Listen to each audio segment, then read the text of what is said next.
kapwa ko Pilipino. Ipagmalaki ang galing na meron tayo. Ilantad ang likas nating talento at magdala ng saya sa mundo. Sa harap ng pagsubok ay di susuko. Para sa pangarap tayo'y porsigido. Magpakitang gilas na at magpapatalo. Ipagdiwang natin ang Pilipino. Yan ang Pinoy.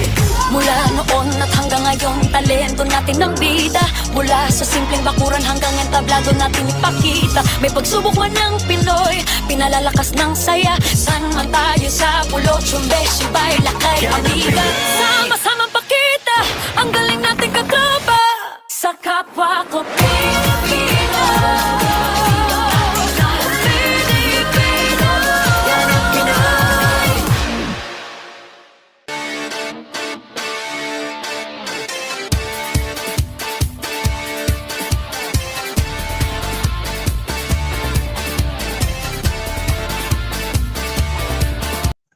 Breakthroughs and heartbreaks. Tila ganyan ang buhay pagdating sa sports. At yan po ang ating tatalakayin ngayong umaga sa inyong paboritong kasama tuwing Sabado. Ito po ang Power and Play. E di paano? Bango na! Power and Play na!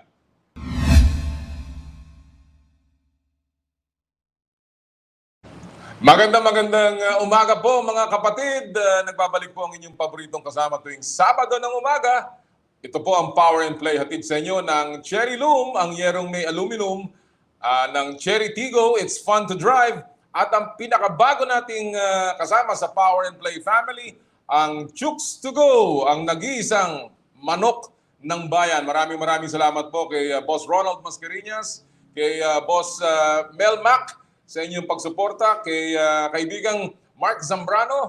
Salamat po sa pagtitiwala sa Power and Play. Magandang umaga sa lahat po ng ating mga tagapakinig sa Radyo 5 92.3 News FM.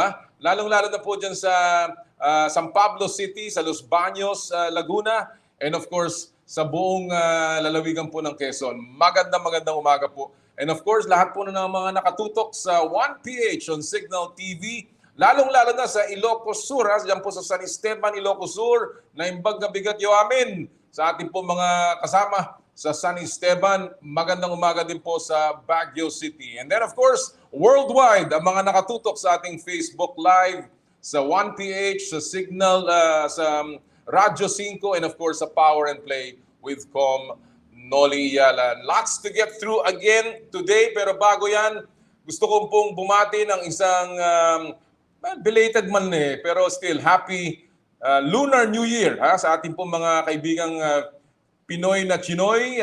Happy Chinese New Year. And of course, sana po ay swertehin tayong lahat ngayon. Year of the Tiger. Ano ba? Water Tiger ba ang tawag doon? Pero Year of the Tiger. At maganda ang pagpasok ng Year of the Tiger. Dahil po noong pagpasok niyan, tayo po ay nakaramdam ng tagumpay. Breakthrough, ika nga, sa women's football. Kung saan pumasok po ang ating koponan patungo sa FIFA World Cup 2023. Naku, palakpakan. Kasi po, nagwagi ang ating koponan noong linggo. Laban sa Chinese Taipei sa penalty shootout in a historic moment, a historic victory para sa ating women's national team, ang Pilipinas. Noong araw tawag sa kanila Malditas. Meron pa rin ganung usapan, pero mukhang mas gusto muna nila ay Filipinas. So again, congratulations to Coach Alen Stajcic and of course ang fighting Philippine Women's National Football Team for their historic victory. Nagbigay muli ng karangalan, ng kaligayahan sa ating bansa sa pagkapanalo ng ating mga kababaihan. And again, a wonderful way para po simulan ang Chinese Lunar New Year.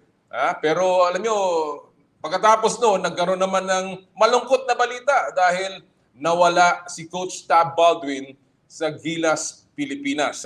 nagkaroon po ng announcement ng Samahang Basketball ng Pilipinas at yun nga ho, inanunsyo na nila na bumaba na po sa kanyang pagiging head coach si Coach Tab Baldwin at siya naman ay pinalitan ni Coach Chot Reyes ng Talk and Text Tropang Giga. Nagbabaling head coach si Coach Chot. At yan po ay ating pag-uusapan maya-maya. Kaya marami tayong pag-uusapan with Coach Alen joining us today. Mamaya po sa ating second hour, sa ating In the Spotlight.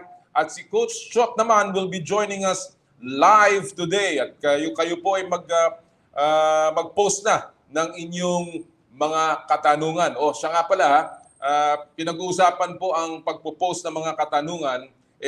Gusto ko lang po magpasalamat sa mga nagpadala ng kanilang pulso last week. Hindi natin nabasa, pero meron doon dalawang nag-stand out na pangalan na nailabas nila. Tanong natin last week ay, ano ba ang gusto niyong moniker para sa ating women's team? Well, si Darwin De Acosta, sabi niya, Marites Pilipinas. Nakakatuwa ito. Kaya maraming salamat kay Yong Fei Hong. Nagpadala din siya. At napakarami pang nagpadala ng kanilang komentaryo. Mamaya, pag-uusapan natin ang pulso dahil meron kaming sorpresa para sa inyo. Alright mga kaibigan, syempre, magsisimula lagi ang ating programa sa pamamagitan ng ating Sports Weekly Highlights.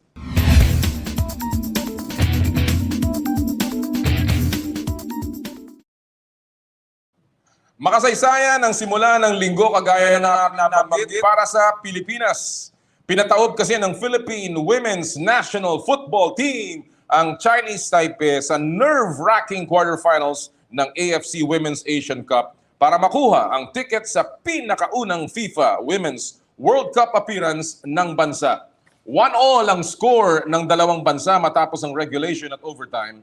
At pagdating sa penalty shootout, kinailangang makaligtas ng Pilipinas sa tatlong sunod-sunod na do-or-die sequence bago mapasok ni Sarina Bolden ang game-winning goal. Kinapusman kontra sa South Korea noong Huwebes ang Pilipinas sa semifinals. Pagtutuunan naman nila ngayon ng pansin ang World Cup sa susunod na taon. Congratulations sa ating koponan. Unang medalya naman sa Winter Olympics ang target ng Pinoy na si Asa Miller. Kaisa-isang atletang Pinoy si Miller sa Beijing Winter Olympics na nagsimula na kahapon.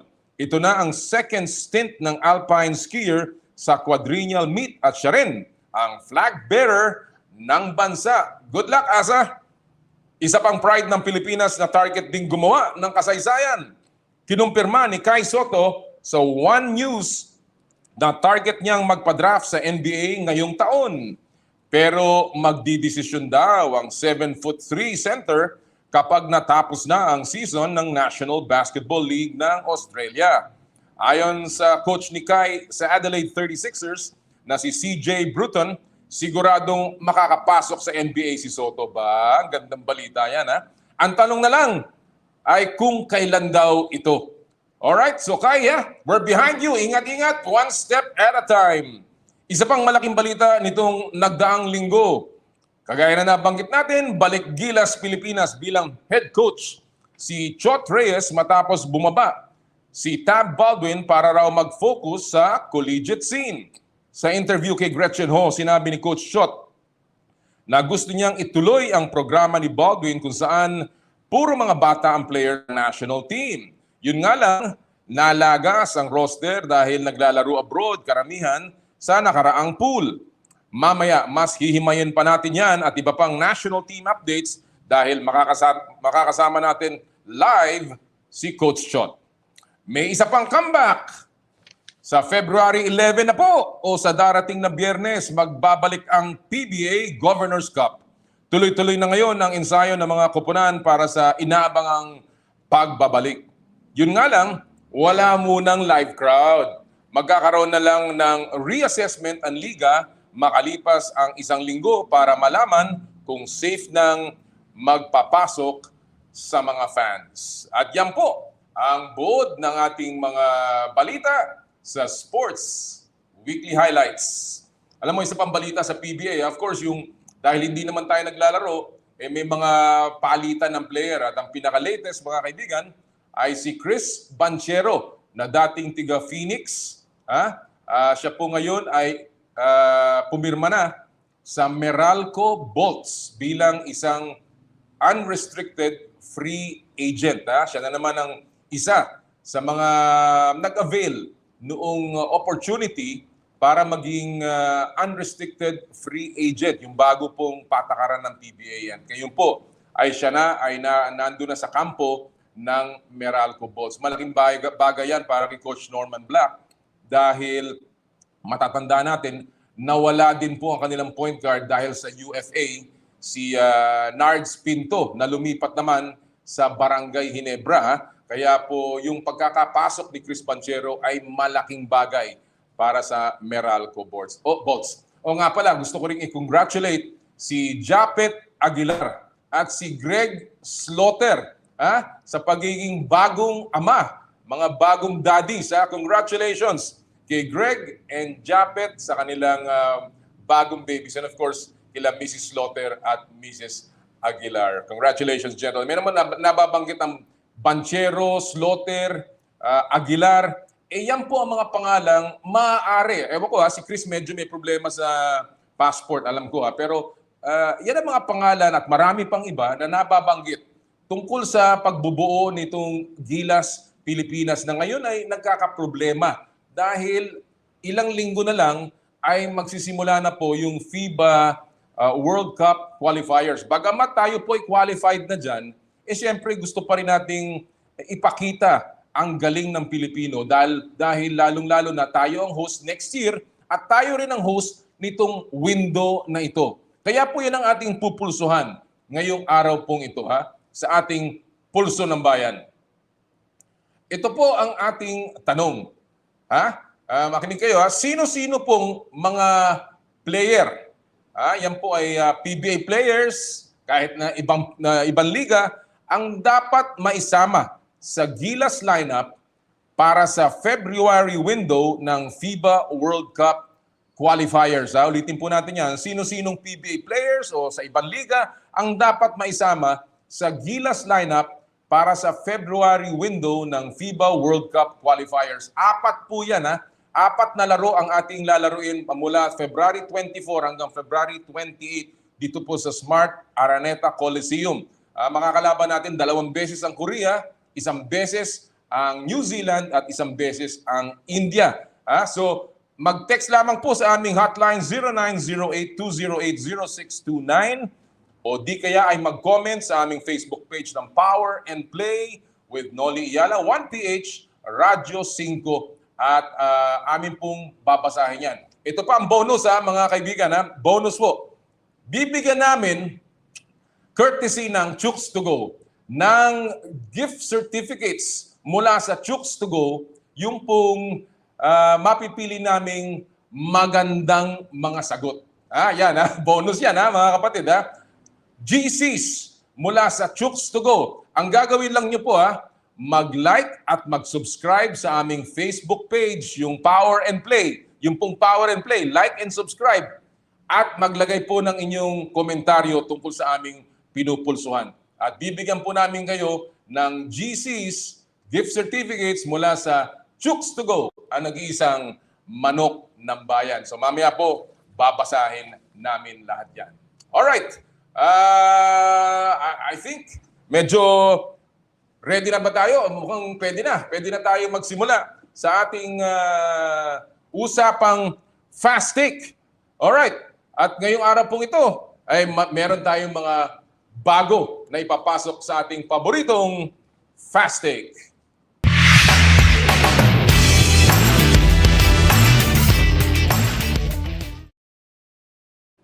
Ang fast take ay hatid sa inyo ng Cherry Tigo. It's fun to drive. At ngayong araw pong ito, maswerte tayo dahil ang mainit na pinag-uusapan po ngayon ay ang tungkol sa pagkapanalo ng ating women's football national team. Doon po sa AFC Women's Asian Cup. At ngayong araw pong ito, maswerte tayo dahil ito po ang magiging paksa natin sa Fast Take Plus. At ang ating mga kasama, first-timers on the show, former national team players Marielle Benitez and Martie Bautista. Good morning! Good morning, ladies! Hi, good morning. Thank you so much sa pagsama sa amin dito sa Power and Play, Martie and Marielle. It's good to see the two of you here on the show. Thanks for having us. All right. Well, doon po sa mga fans ni Martie at ni Marielle, again, as you know, they are former national team players. And of course, Marielle was on the call on that particular day kung saan gumawa tayo ng kasaysayan. And let me begin with that, Marielle. How excited were you, lalong-lalo na noong penalty shootout? Describe the feeling for us. Nakita ko yung video ni Paulo Del Rosario, and it was just amazing how kayong dalawa, parang nandun kayo, parang naglalaro kayo. But again, describe to us how you felt and of course, yung apprehension, yung anxiety mo, Marielle. Nako, lahat-lahat ng pwedeng naramdaman ata namin nung penalty out. From the time na nag-score tayo during the match up until nag-equalize, and then pagdating nga sa penalty shootout, talagang mapapadasal ka, mapapaiyak ka that we were really so close, and then we missed our shot, we saved our shot up until yung huling shot nga ni Sarina Bolden. And talagang kulang na lang maisigaw mo, pero hindi pwede kasi hindi ka pwede pumiyok sa cockpit. What a dream come true for Philippine football, especially sa amin ni Martie, who have been part of the national team. This has been, to really make it to the biggest stage for women's football in the Women's World Cup. So, napaka-proud ang nararamdaman ko. Sobrang proud ako sa team, yung pinakita nilang performance throughout the competition. Martie, as Marielle said, pareho kayo naglaro sa national team, and it has not been easy for the women's national team, just to say the least, no? But how thrilling was that for you to see these ladies make history para sa ating bansa? Thanks for having us, Sir Nolly. And can I just say, na-shock lang ako ng konti. Alam mo talaga pag national team, kasi matchy kami ni Coach Marielle. Oo nga, no? Oo nga. Wow, hindi namin Hindi pinag-usapan yan, ha? Hindi pinag-usapan yan. Pero yun nga yun sabi ni Coach Marielle, it's been such a long time coming.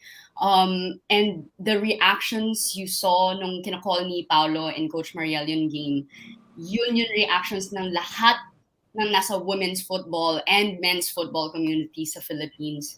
Kasi you really can't help but even cry because you saw the journey of how the Maldita sort of Philippine women's national team grew, and this is coming from the time of Coach Marielle, when Coach Marielle was still the team captain in the Philippines. So from all the way here, finally getting to here, hindi ko talaga na doubt na mangyayari to, na we'll qualify for the World Cup. There were so many instances that we almost qualified, but I just didn't realize that it was gonna happen so fast, and then it's finally here. Oh, well, before I go to the next question, let me just get this clear, no, Martie. Ito ba talagang Malditas pa rin o Filipinas? Ano ba talaga? Kasi nalilito, ang dami nagtatanong sa akin. Ano ba, sir, talaga? Malditas ba ho? Mga meron pa bang naughty dyan sa mga kaya Malditas? O Pilipinas na? What is it right now, Martie? Actually, Coach Marielle, hindi ko alam kung ano yung tawag sa Philippine Women's National Team during your time, but I remember ever since talaga Malditas. I'm not sure who gave the moniker for that, but I think it's what the media use, like what Sir Nonong said in one of his press conferences. It's what the media used and it's what the fans use. And right now, kasi Sir Nolly, parang at this point, it doesn't really matter what you call us. As long as we're talking about the women's team at this point, parang kating-kati na kami to get football in the spotlight. You know what I mean? Marielle, you're in the broadcasting of the game. So what is it? Just to, to set the record straight. Are you calling them Malditas o Pilipinas? Siyempre, I would be biased. Kasi when I started, walang moniker ang national team. So that was way back. But then Oo. when we got back after I think 2 year na walang participation sa football, bumalik kami. Our manager coach that time, si Coach Ernie Nieras, in I think if I'm not mistaken 2010, bumalik kami and tinawag nga niyang Malditas. So at the time, I was captain na by then. So kami nga yung nag-umpisa nung pangalan na Malditas. And maraming debate na dahil hindi nga maganda, marami namang may gusto. So sabi ko nga, for me personally, siguro biased ako kasi kasama ako dun sa grupo na naramdaman namin yung positive na pagdating ng pangalan na yon. Kasi at that time, talagang everyone was saying, yung Ascals yung talagang sumikat 2010, 2011, up until 2012. And then nung bumalik kami, parang sabi nila na, lahat ng challenges ng women's football, hinarap namin. From, paying for our own flights, giving up allowances for our teammates, just competing and representing. So, masabi mo at the time, hindi kami nakinig sa kaya nung namin. So, nagmaldita kami at the time. And it's really representing on and off the pitch. Kasi sabi nga nila, feisty women on and off the pitch. And sa akin, ang image ko niyan is, you fight, you battle it out, lahat ng challenges lalabanan mo. Madapa ka man, maputikan ka man, pahid lang, laban ulit. So kung Ang ganda. nag-represent Ang ganda. ng Maldita, then I am for it. Pero like what Martie said, kahit tawagin mong Filipinas, Malditas, or ano pa, basta napag-uusapan, nasusuportahan, then masaya kami doon. Absolutely. It doesn't, kahit anong tawag mo dyan, yan ay Philippine national team. Kaya women's national team, at tayo ay very proud of them. All right. Maria, I'll go back to you. When you look at the history nitong team na to, you've only won, that team has only won in its history 4 times before this year. And you had a bronze in 85 sa Southeast Asian Games. And that was about it, the biggest. And now you hit the jackpot, kumbaga sa casino, biglang tumama tayo ng jackpot, making the World Cup next year. What do you think have been the keys to these major strides ng ating national team? Well, I think it's also years in the making. Remember back in 2013 AFC, we missed out by 1-0 against Thailand into qualifying the next round. And then ngayon, you can also say that you have youth national teams already winning silver. So we've had 3 youth teams that have won silver and have seen already Carly Friles and Kian Alamo already now part of the senior national team. So talagang meron ng naumpisahan. But syempre, itong team na to is very special because, they have Coach Alen who has high level experience. Siya din ang nagdala sa Australian team into qualifying for their first Olympic. It's backed up by technical, tactical analysts, nutrition, sports psychologists, lahat. So parang yung support that was given to this team, plus the quality of players that played in the team, syempre nasa ibang level na yan. But I would think like back in 2010, you already have Ina Palacios representing the national team. You already have Cam Rodriguez. So meron ka ng mga players who have about 40, 45 caps with experience, plus girls who are now playing in Europe. You have Katrina Giliu playing in Sweden. You have Eva Madarang playing in Spain. So a lot of experience is also brought into this team. In other words, parang nahinog na to talaga, and kumbaga it's their time at this point. Martie, nababanggit yung mga pangalan na yan. I was looking at the records, and it seems that like all but 4 players of this 23-member Philippine squad ay pinanganak in the US and have played in various leagues, including the US NCAA Division 1. Hallie Long, for instance, is one of a good example. University of Arkansas Division 1, and one of our best defenders, of course, in the team. Do you think dapat ipagpatuloy itong pagkuha ng talent abroad rather than develop it from homegrown talents here? So that's actually a really good question. So actually, the recruitment abroad started during Sir Ernie Neros' time. He would go to the States and then find half Filipinos or half Filipinos, half something to be able to try out. And a brief background kasi Sir Nolly, sa football, normal lang yan. So for example, you have different players who have two dual citizenships and then they can choose which they will go for their national team. Kunwari si Gonzalo Higuain, he came from France but he's playing in Argentina. Si Ivan Rakitic, we know him. They played in the World Cup with Croatia. Right. He's actually coming from Switzerland and he chose to go to Croatia. And Diego Costa, who has a dual citizenship in Brazil, pero he chose to play for Spain. So normal lang yan sa football. And in football talaga, you try to look for talent in the country and out the country because football is quite a big and worldwide sport. Now the reason why this squad in particular hindi sila nakatrain dito, well, number one, mahirap. During the time that they were preparing for the Women's Asian Cup, nagla-lockdown. At that time, we were still training. I was actually training with them virtually. So ang hirap talaga. You have to do all the skill sets virtually. Wala kang play-by-play na pwede gawin with all your teammates. You're not able to touch the ball on the field. And then, it was just kind of hard to get permits to be able to train on the field. And that's why they moved the camp to California. And unfortunately, there were some players who had the visa issues and stuff. Mahirap talaga. If you look at the journey of this squad in particular, it was so hard to get where they are now, especially during the training camp in the US. I do feel that it's good that we are getting talent, especially Filipino talent abroad, because it does nothing but pump up and juice up our squad. And that's what we need, especially if we're going to go into one of the most prestigious tournaments in the world, and that's the FIFA World Cup. So I do believe that, but at the same time, I do believe that it's time maybe now, since we have all eyes on women's football and men's football, to focus on grassroots as well. I think this is the time to start bridging all those gaps and then finally form a team that we could honestly say, this is grassroots Filipino. You know what I mean? Like yeah. Basketball. Well, I'm all for it. I think it's a good program. Of course, may mga kritiko dyan, Marielle. And before I go to the fast take portion of this interview, let me ask you, apat lang, no? There are only about 4 players in that team that are Philippine-born. The Castañeda sisters. Of course, you mentioned Cam Rodriguez and of course, Ina Palacios.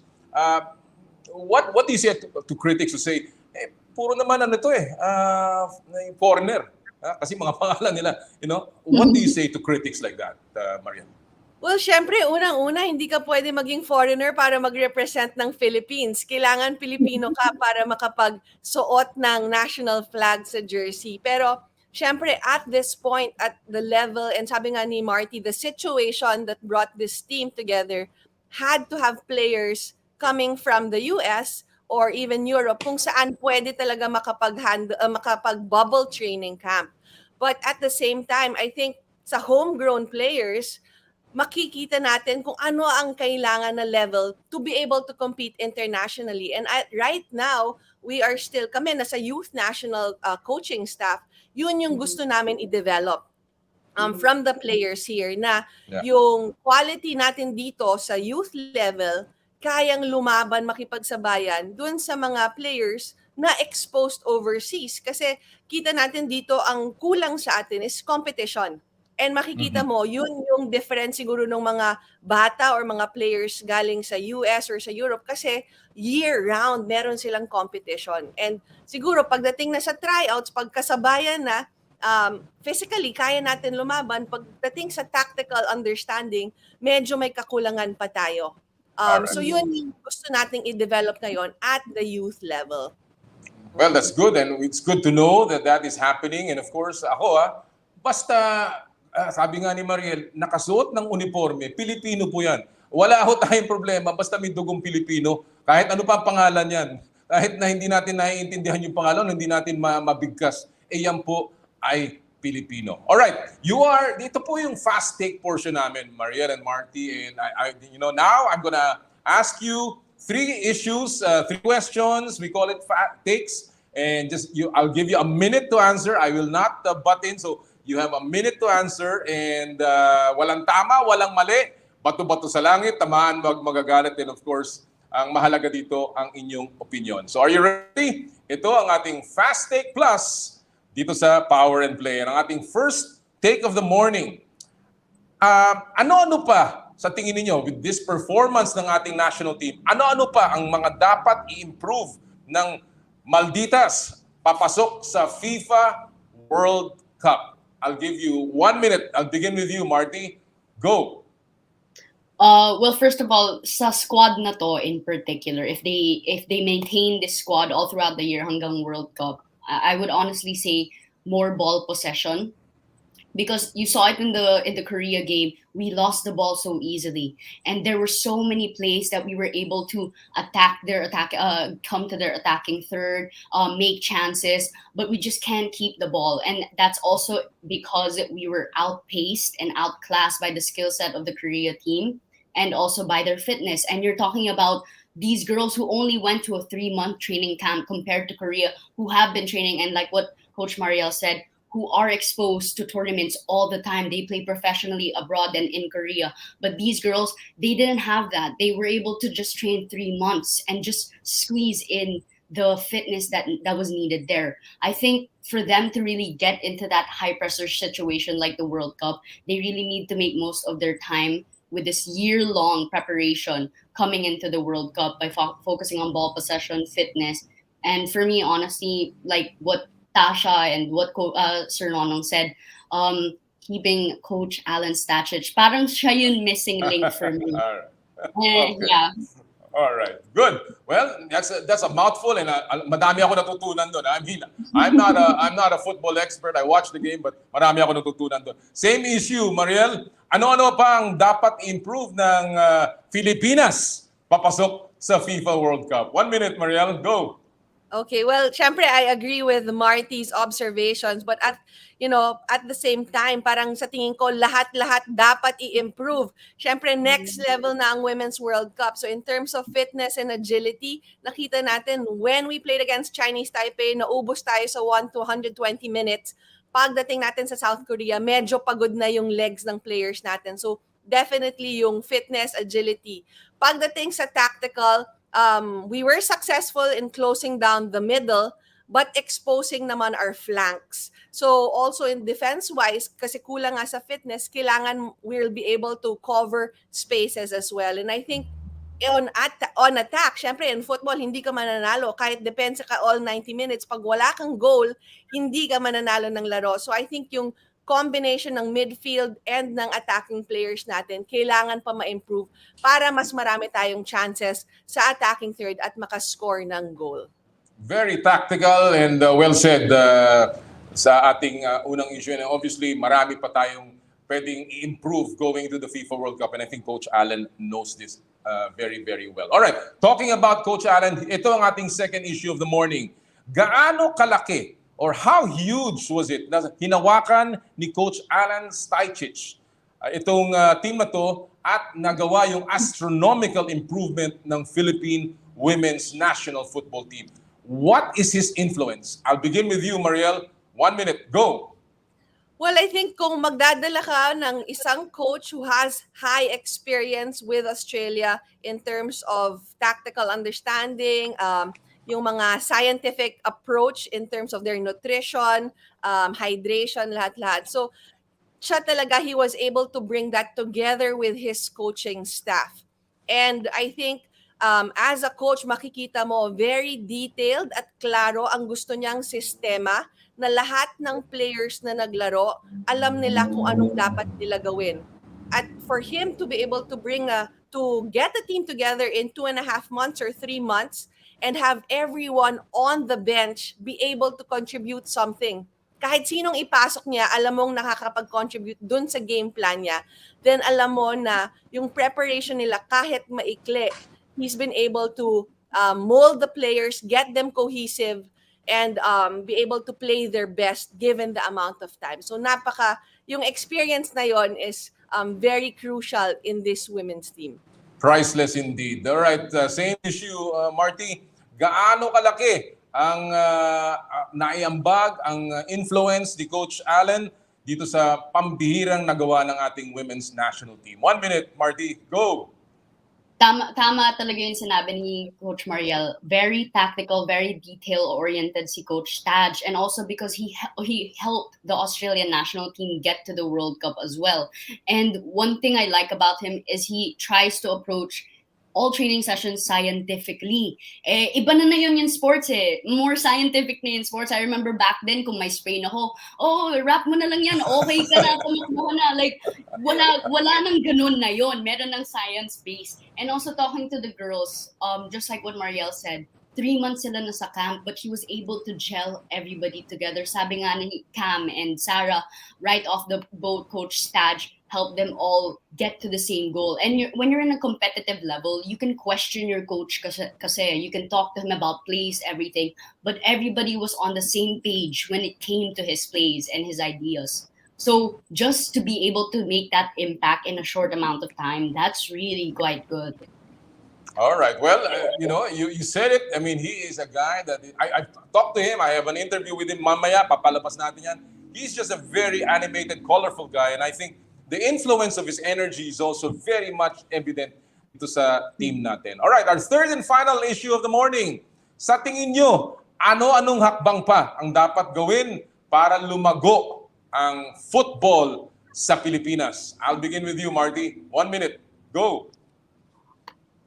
For me, tatlo lang yan eh. Number one talaga yung pinaka-importante, grassroots program. And this isn't just having training for the youth, but also having opportunities for them to join tournaments, competitive leagues. If you get that opportunity, I'm not even gonna lie to you, we're gonna be at the same level of how the women's team are because of the opportunity they have in the US. And then second is media coverage, especially now na pupunta sila sa FIFA Women's World Cup. Kailangan talaga yan.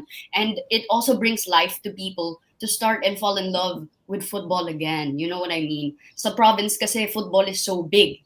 And here in Manila, it needs to be bigger. You know what I mean? Lastly is financial support and compensation. Of course, when it comes to sport, you need to be able to support it. You need to have the finance to be able to support it if you're having training camps, all these other things. So 3 of those. I hope everyone is listening just as sinasabi ni Martie because it's certainly true. All right. Same issue, Marielle. Sa tingin mo, ano-ano pang hakbang ang dapat gawin para lumago ang football sa Pilipinas? 1 minute, Marielle. Go. Parang kulang ang 1 minute para ma-explain lahat yan. But really, I think apart from yung mga sinabi ni Martie, I think sa local government units, kailangan natin mas spread out ang football sa provinces. Right now sa DepEd, ang babae, futsal ang nilalaro. Habang ang boys, meron silang football and football. So I think by bringing in the women's football program sa schools, sa public schools, then mas marami pa tayong makukuha because our grassroots are doing well. Pero wala pa tayong direction kung saan may maglalarong recreational, may maglalarong competitive. So I think that system has to be put in place. And then of course, coaches education. Kahit marami tayong players, kung ang coaches din natin hindi edukado, we don't bring in the best knowledge right now, then we'll just have the same kind of quality. So gusto natin iangat yan. Plus of course, the support of the Filipino people to love the game of football. Absolutely. And sabi mo, yung mga sinabi ninyo are right on point. And I think this is the right time to strike dahil talaga namang napakalakas ng ugong ng Philippine women's football right now. And I think it's a good time to say that the sky is the limit here para sa Philippine women's football. Marielle, Martie, thank you so much for joining us. I'm sure this will not be the last time as we follow the journey ng ating Filipinas o Malditas towards the World Cup. We'll have you back on the show to give us an update on what's going on. Maraming salamat sa inyong dalawa. Salamat. Thank you for having us. Mga kaibigan, Martie Bautista and Marielle Benitez-Javellana, ating mga kasama, former national players, and of course, talaga namang sumusubaybay sa Women's National Football Team. Ang dami pang mangyayari dyan, so abangan po natin yan. Ha? Alright, bago tayo mag-break, isang paalala po mula sa Smart. Puso Pilipinas is a movement to celebrate the Filipino athlete powered by Smart. Follow them on Facebook, Instagram, Twitter, and YouTube. Get a chance to win exclusive Puso Pilipinas merch by sharing their Facebook page in your social media accounts with hashtag Puso Pilipinas. The Gigalife App is the latest mobile app from Smart that lets you discover and enjoy your passions with the different Giga promos. It can be downloaded and used by Smart Postpaid, Smart Prepaid, Bro Prepaid, and TNT subscribers via the Apple or Google Play Store. What can the Gigalife app do for me? Check your balance, monitor your current subscription, top up using debit credit card, subscribe to the latest Giga promos, monitor your data consumption, auto-detect your mobile number when you are connected to Smart Network One Tap, subscription to the most popular offer, Giga Video 99. And of course, Power and Play is powered by Smart. Alright, we will take a quick break. Sa amin pong pagbabalik, makakasama natin live Coach Chot Reyes, ang bagong hirang na head coach ng Gilas Pilipinas. Ito po ang Power and Play, hatid sa inyo ng Cherry Loom, Cherry Tigo at ng Chooks to Go. Ang oras po natin, 8:41 ng umaga. This time check is brought to you by Birmingham Subdivisions. Come home to Birmingham.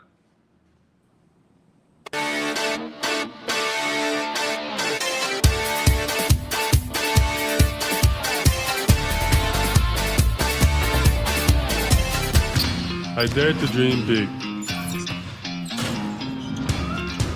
to be a voice of my generation, to inspire resilience in the face of roadblocks. And in sharing my stories, I let others share in my passion.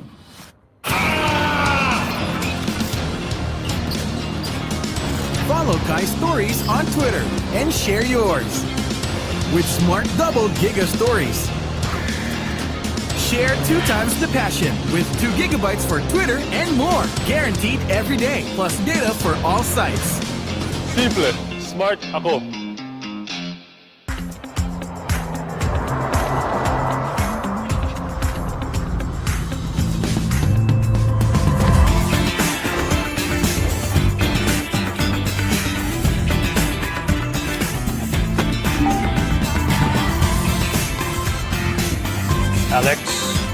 Alex, are you ready to have some fun on your first driving lesson?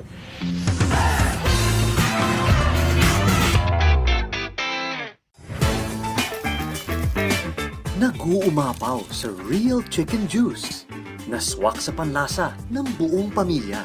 Available in sweet roast, pepper roast, at harissa roast variants. Chooks to go. Masarap kahit walang sauce. Tawag na sa Chooks to Go Delivery Hotline 8687-1010 o online sa chookstogodelivery.com or via GrabFood at Foodpanda.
Gusto po namin sa Power and Play magpasalamat sa mga tagapagtaguyod po ng aming show. Marami pong salamat sa lahat ng aming sponsors.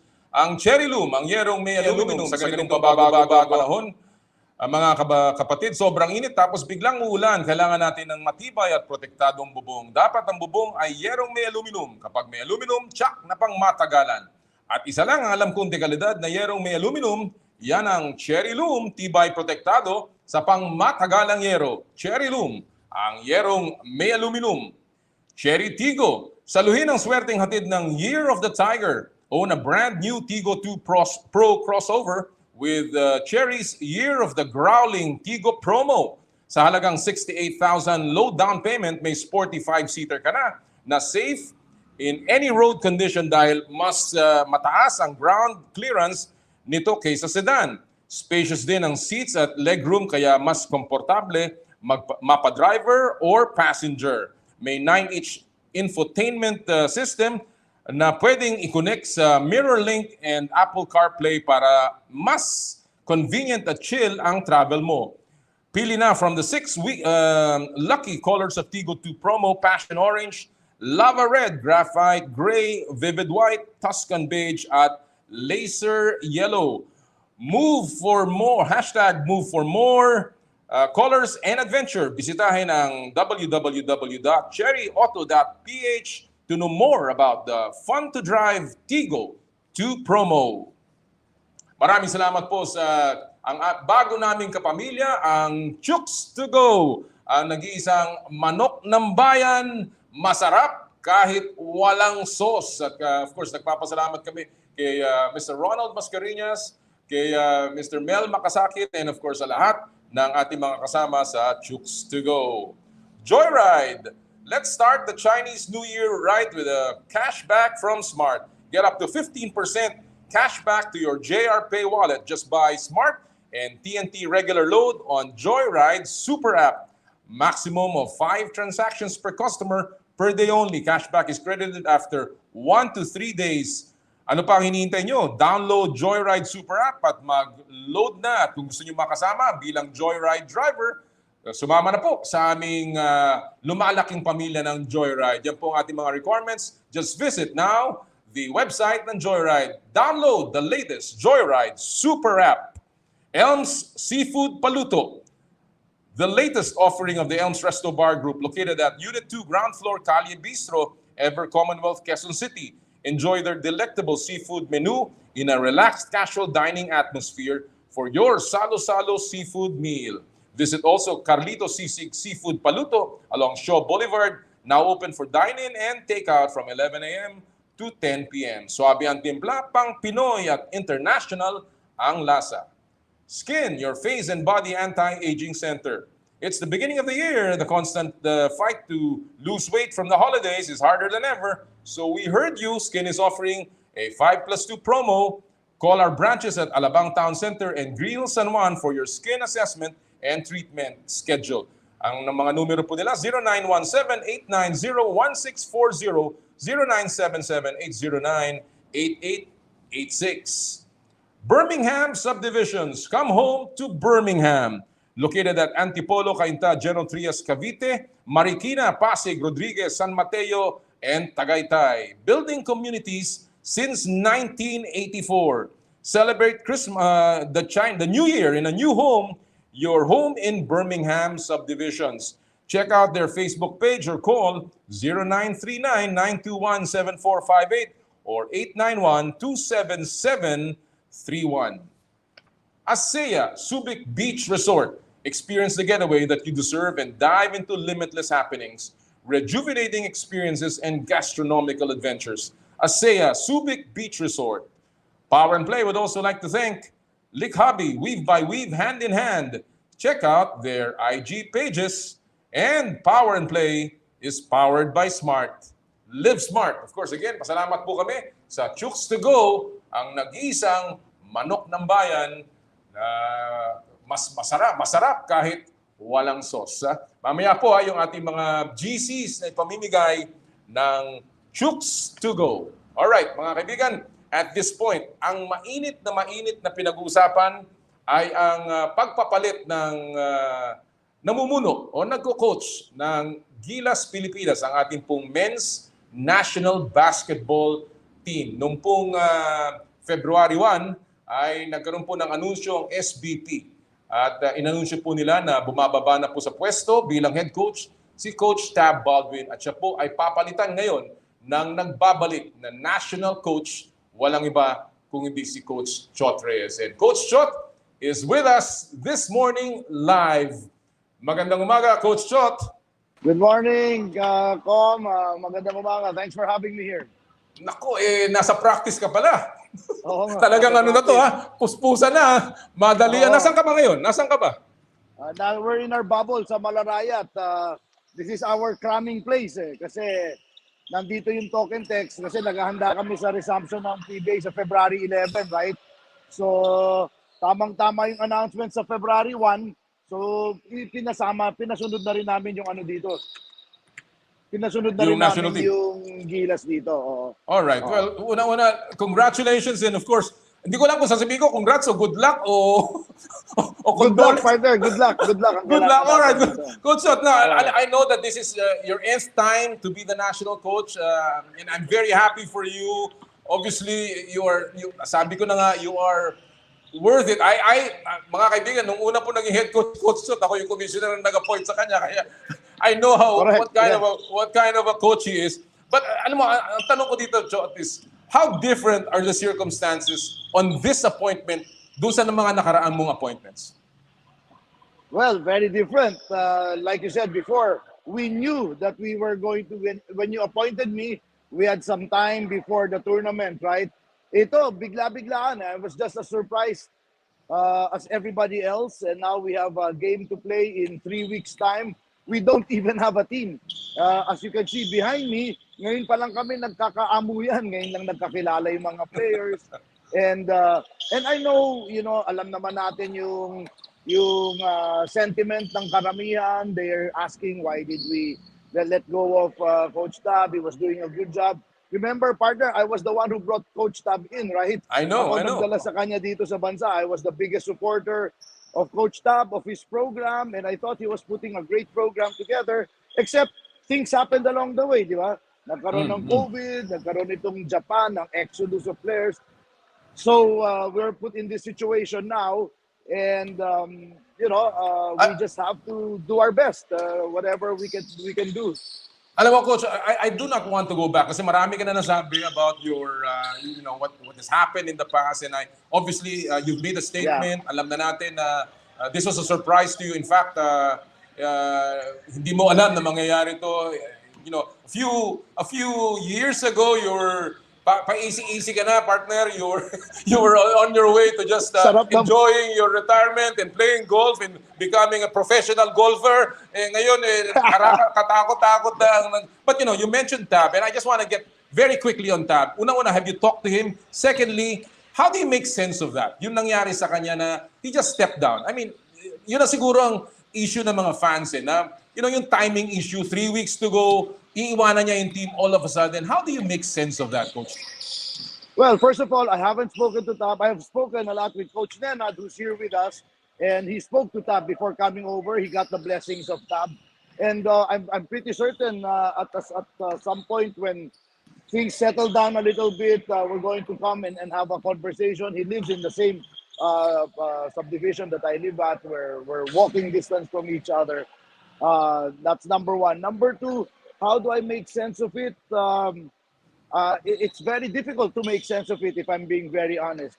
But with regards to the timing, 3 weeks to go, like I said, there was no team at the start. So the timing issue is a difficult issue to tackle because when I took over, we didn't even have enough players on the Gilas roster, and then like now we have 6 players here. Those are all the players that we can muster from the original the lineup of Coach Tab. We were already turned down. We wanted to get Carl Tamayo here, but he was not allowed by his school. Same thing, I think, with Justin Baltasar.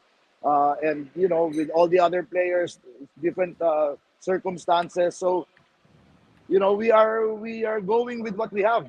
We're all going with what we have. Yeah.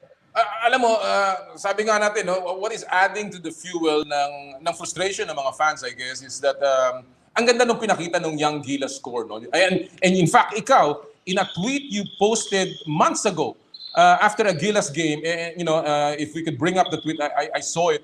You praised Tab. In fact, you pointed to the lessons and growth of that team, and you said the present of Philippine basketball is bright. So ang tanong ko, Coach Chot, is ano ang plano mo? Are you continuing with this young core of players na programa? Is this something that you are still prioritizing given that impression you had when they played together at nagpapapanalo sila in the qualifiers, in the windows in Serbia? Yes, from day one. Remember, we came out in 2018 with the 23 program because I really believe in a long-term program. Young players, keep them together for 3-4 years, and then they will be ready for 2023. That's still the plan. That's still the program. Except, life happened, di ba? So now, we have to step back a little bit, reassess. Ang focus muna namin ngayon is how we can put a competitive team together for this February window. And then right away, we're going to start planning for August, for 2023.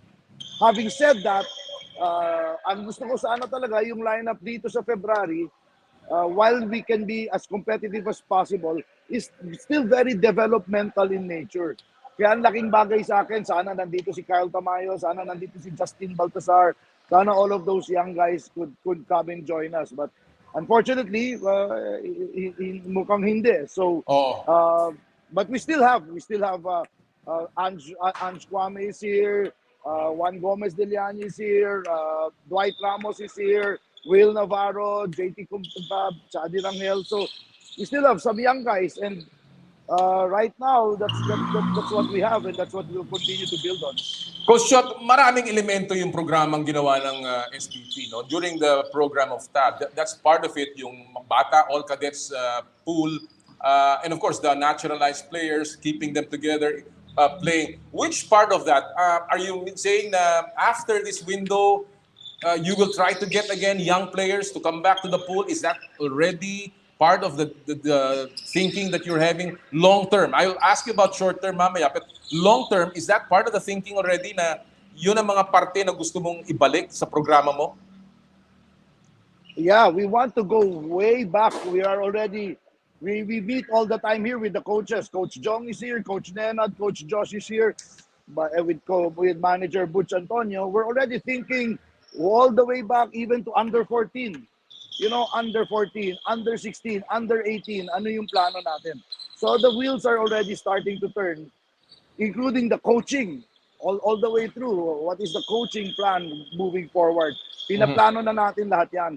Except we are not going to be able to come up with a program until after the window because like I said, we have to prioritize this window first. Bakit ni-release yung mga players sa pool, Coach? Kung yun din naman ang gusto natin gawin. Hindi na ba mapigilan yun? Especially, we're talking about Isaac, Go, Ray Suerte, all of these guys the Nieto brothers. Sayang, because frankly, parang I feel na nasayang yung 2.5 taon nila. Bakit na-release yun, Coach Chot? Kasi sila yung nagpaalam. They were the ones, I guess the best person to ask is the SVP, but from what I know, sila yung nagpaalam. They were the ones who expressed the desire not to renew their contract anymore kasi they all expired in the end of January. And they were the ones who said, we'd already nagpapaalam na kami because we already want to go. That was done way before I was announced. Kaya lang na-announce lang nung nag-expire na sila. But that was already done way before I was announced. So, alright. Ang pag-alam ko, sila yung nagpaalam. They already wanted to move forward. All right. Well, short-term plans, Coach, alam natin, gahul ka na sa oras. You have less than 3 weeks to go. And I guess ang una kong tanong is this team that you're forming, kanina nabanggit mo na briefly, stopgap ba to? Or ipagpapatuloy mo tong team na to na ibubuin mo for the window? Hopefully, there will be a lot of players in this team who are going to make it all the way to 2023. But for now, I guess the best way to characterize it, it's a work in progress team. We want just to have a team na competitive sa February kasi maglalaro tayo sa harap ng ating mga kababayan, di ba? Nakakahiya naman kung although people say, no bearing naman yan, it has qualified na naman tayo. Still, we're playing here in front of our fans. Gusto naman natin lumaban. I don't know if we can win, but at least we put up a fight, we put up some good competition, we put up a good fight. I think we owe it to the Filipino people. All right. In terms of that, Coach, how do you temper expectations for this one? Ano ang goals mo for the windows? You're playing 4 games, 3 tough teams, 3 tough games with New Zealand and 2 sa Korea. What are you expecting in these games? For me personally, my expectation is to get a feel of actually going to battle and working with Ange, with Dwight, with all the Gilas guys. I'm pretty familiar with 30 and all that, but the others hindi pa masyado. So for me, that's my number 1 goal. I guess for the program, the goal is the continued development of those young kids in preparation for 2023. Because sabi ko nga, while the games in the end of February are no bearing, they are still valuable. It's still part of the growth process, and we have to treat it as such. Kasi pag hindi naman natin sineryoso to, para namang sayang naman yung opportunity to compete and get ready, diba? To learn things about ourselves and about the competition moving forward to 2022. All right. Let's talk about 2023. Sabi mo nga, you're beginning to talk about this. Do you have any plans? Alam natin na kumuha ka na ng coaching staff, but do you have any plans of involving Coach Tab? Yeah, of course. I'm very open to continued consultation and discussion with Coach, to consulting him and working with him. The fact that Coach Nenad is here, who is handpicked by Tab, is a very, very close friend of Tab, shows our desire to provide that continuity. Kasi yun ang natutunan natin in the previous iterations of Gilas, di ba, Noli, na hindi pwede yung putol-putol eh. Di ba, kailangan, there has to be continuity. And so, the same thing here, we cannot say, tapos na yung ganon. Hindi, we have to be, there has to be continuity, there has to be flow on the way to 2023. All right. In terms of training, in terms of tune-up games, alam natin, uncertain pa rin ang panahon with all of these COVID issues. Are you already looking at playing abroad? Are you looking at creating a bubble? Ano ang nakikita niyong plano for 2023 with 18 months to go? I think that's what is going, just taking a look at the current basketball landscape, I think that's going to be the opportunity for continued training, creating bubbles, maybe 2-week bubbles where people from Japan, from anywhere you are, from the FIBA can come together, be together for 2 weeks, intense, like what we're doing here, 2-3 times a day practice, and then pakawalan ulit sila, go to their other teams, and then pag malapit na yung tournament, come together again. I think that's kind of the reality that we need to adapt to, that we need to live with now. And then hopefully we get opportunities to go and continue playing internationally, just the way our build-up was in 2014, right, for the World Cup, for 2013 and 2014 World Cup. I think critical doon was the program that we put together in preparation on the way to Spain, di ba? And nagpabugbog muna tayo sa France, sa kung saan-saan kami pumunta. So hopefully we can replicate that here, but it's not as simple now, but that's the plan. Chot, before I take a short break, kasi may mga fans questions I wanted to ask you, but just before I take a quick break, just a minute break. Chot, my question is, have you talked, kasi one of the problems, sabi ni Tabis, is going to be in the collegiate league. At the same time, walang available players. Have you talked to the collegiate leagues? And of course, your discussions with the PBA, how is that progressing? Is the PBA going to release as many players to you as they can? And of course, pati ang collegiate leagues? Well, first of all, I don't know if the SBP has already spoken to the league itself, to the UAP and NCAA. I know we have reached out to the teams. We have spoken to UP, of course, Ateneo, UP, and LaSalle, because we really wanted to get Kwame, Carl Tamayo, and Justin Baltazar. We have spoken to them. So far, Ateneo has already replied. Ange is already here. Carl Tamayo, I don't think will be allowed, and I don't know about Justin Baltasar. The original indication is it's also negative. But yes, we are speaking to the teams, but not yet to the leagues. With the PBA, we've had several meetings already with Commissioner Willie Marshall, and they have assured us their full cooperation. They just want to be advised and informed a lot, given a lot sooner. Give them a lot of time. Ayaw lang nilang magulat. They just don't want to have to be surprised. So that's where we're at now. I'm pretty confident that we will get the PBA's support. So if we need to pull out Matt Nieto or Go or whoever is in the PBA now, I'm pretty certain that as long as we are giving the PBA enough notice, I don't think we will have a problem.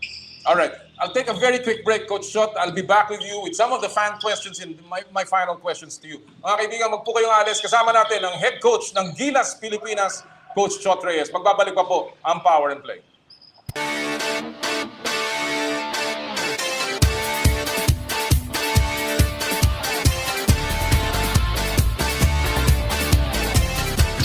I dare to dream big. To be a voice of my generation. To inspire resilience in the face of roadblocks. And in sharing my stories, I let others share in my passion.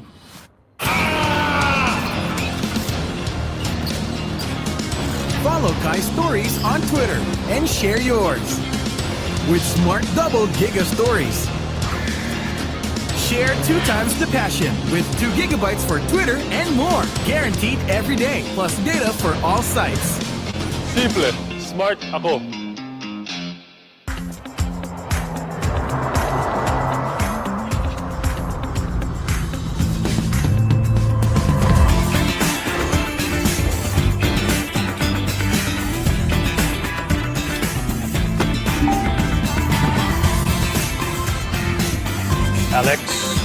Alex, are you ready to have some fun on your first driving lesson?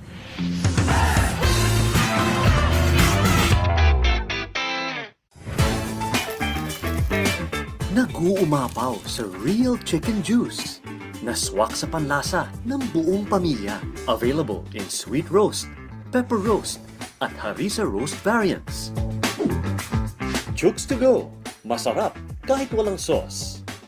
Tawag na sa Chooks to Go Delivery Hotline 8687-1010 o online sa chookstogodelivery.com or via GrabFood at Foodpanda.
Nagbabalik Power and Play, hatid sa inyo ng Cherry Loom at Cherry Tigo, and of course, ngayon, ng Chooks to Go. Kasama pa rin po natin ang head coach ng Gilas Pilipinas, walang iba kundi si Coach Chot Reyes, live from their training bubble sa Malaraya, Lipas City, Batangas. Coach Chot, a few questions na galing sa ating mga fans. Sasamantalahin ko na to dahil nandiyan ka na. Marami nagtatanong. Mula ito, mga Twitter questions, Coach Chot. Abnezar, pinilit bang pababain daw si Coach Tab? Very quick answers lang, Coach Chot. Wag ako itanong nyo. I have absolutely no knowledge. I think you have to talk to ang mga kinauukulan para sa tanong yan. Alright. Mula kay LNC, Mr. TNC, kailan daw ilalabas mo ang roster? I guess for the Windows. Pag nabuo na, like I said, we are a work in progress.